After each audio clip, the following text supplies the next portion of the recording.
ఈయన అంటాడు భవిష్యత్తులో కూడా రాజధానిని ఎవరు మార్చకుండా చట్టం తెస్తున్నామని చంద్రబాబు నాయుడు చెప్తా ఉన్నాడు.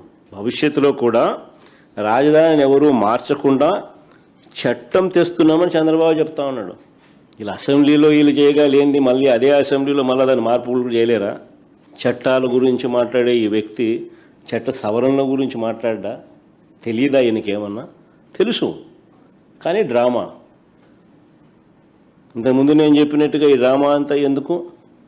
తన అవినీతిని కప్పిపుచ్చుకునేందుకు డ్రామా.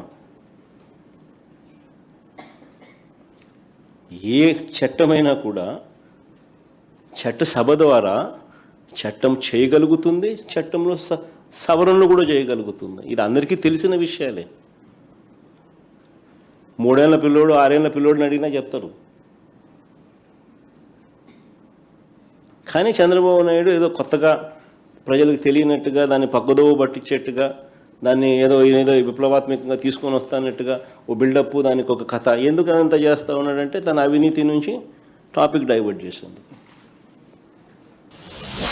నేను సూటిగా చంద్రబాబుని అడుగుతా ఉన్నాను, 2014 నుంచి ఇప్పటి వరకు 12 ఏళ్ల కాలంగా, 2014 నుంచి ఇప్పటి వరకు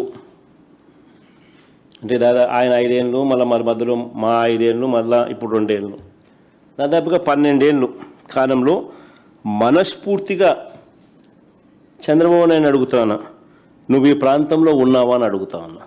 మనస్ఫూర్తిగా ఇక్కడ కాపురం పెట్టావా అని అడుగుతా ఉన్నా.